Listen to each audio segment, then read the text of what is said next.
Hey guys, it's me the Bombay Chef Varun and welcome to Rajshri Food. Well, today's recipe is a very simple one at that, but slightly complicated. And when I say slightly, I mean it. This one is a pizza samosa. But trust me, I'm going to explain it to you and make it very easy for you. And this will soon become your family favorite. Let's begin. I'm going to divide this recipe into 3 to 4 components. The first one, of course, is making the samosa patti or the samosa dough. The second one is going to be making the filling.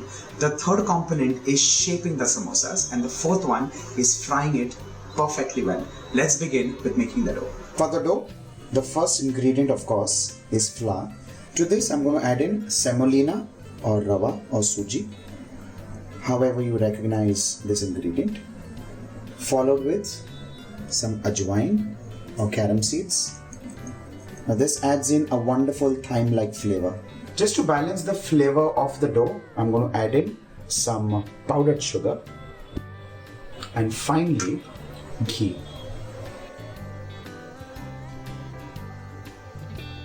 Let's mix all of this well, and this step is called creating a khasta pastry. You need to rub all of this with your fingertips and ensure that the consistency or the texture rather becomes like breadcrumbs. Once the dough binds in to this consistency, we add in some water and convert this into a medium soft dough. Do not get adventurous, do not add in all the water at one time. Just a little water actually should be enough. While the dough is now getting kneaded, I'm also going to add in salt as required. Let's continue kneading this, like I said, till it's soft or rather medium soft. Once this dough ball comes together, we're going to, of course, bring it all like so. Place it. Cover this with a damp cloth and keep this aside for 15 minutes to rest. Now when I say pizza samosa, of course, I don't mean to upset the purists. Neither the ones who love samosas to death, nor do I like to upset the ones who love their pizzas. Well, this one is a pseudo pizza filling, a combination of onions, capsicum and a few Italian herbs. And I deliberately call this a pseudo Italian filling. Let's see how it's made. The first step is, of course, to light the flame and begin with oil. Once this heats up, I'm going to add in chopped garlic. Let's stir this well. And once the raw flavor goes away, we're going to add in sliced onions. And trust me, this is not going to take more than 5 to 6 seconds. And along with this, capsicum. Now I'm using green capsicum, but by all means you can add in bell peppers of different colors. Let's stir this well on high flame. This is literally like a stir fry. Stir this for 15 to 20 seconds on high flame. Keep stirring this, ensure that it does not burn at the bottom. At this stage, lower the flame and add in few more ingredients, beginning with chili flakes. Now this can be as much as spice that you wish to take.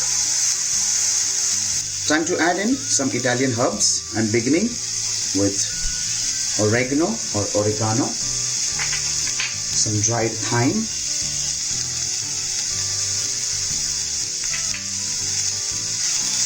stir this well, and with this off goes the flame. After the flame goes off, I'll add in the next set of ingredients. Let's begin with some tomato ketchup, not too much. For this, I've chopped the processed cheese because I think that's going to add a wonderful smooth texture. Freshly cracked black pepper. And finally, last but not the least, some salt. Stir all of this well, and with this, your samosa filling is done and ready. Let's keep this also aside and allow this to come down completely to room temperature. Otherwise, the warm mixture could just melt the ghee in the pastry. Let's begin with rolling the patti, or rather shaping the samosas.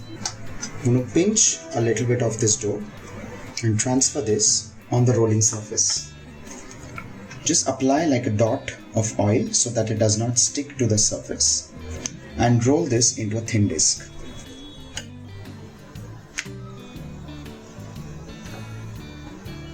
Whenever you're rolling for a samosa, it's not necessary to get a round shape.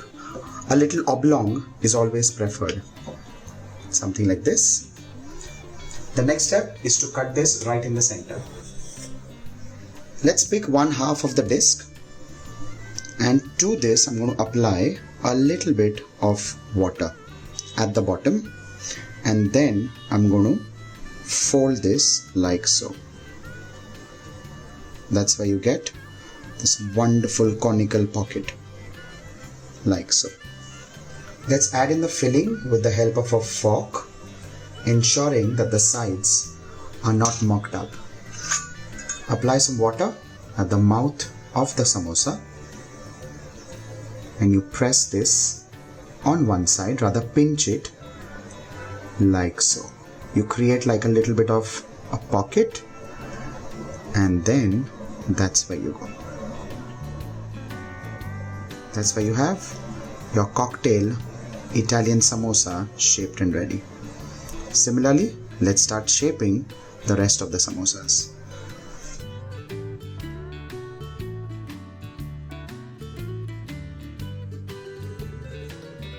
The fourth step or the fourth stage is frying the samosas perfectly. Remember, you need it nice and khasta, crisp and sharp crust, almost like a cookie on the outside, and you want it nice and juicy, albeit well cooked right in the middle. Now for this, of course, the flame needs to be on low. You gradually begin heating the oil, and that's where you fry the samosas. Let's see how.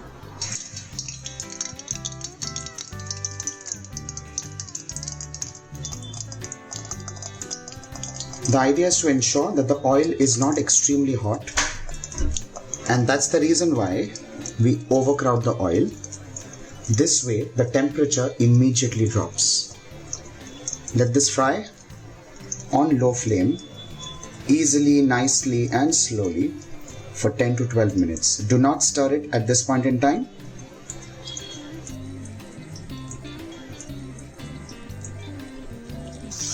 Do not stir in vigorously, because that will open up the shape. Be very careful, very kind, very gentle with the samosa, and trust me, you're in for the most wonderful khasta Italian samosas. Our samosas are fried and ready. Let's transfer these on an absorbent tissue paper, and these straight get served.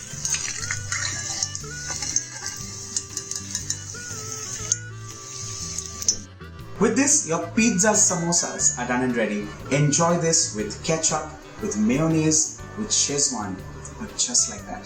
Trust me, you want to have a blast. On that note, like the recipe if you liked it, share it with family, share it with your friends, and stay tuned for more such quick, simple and easy recipes. Bye for now.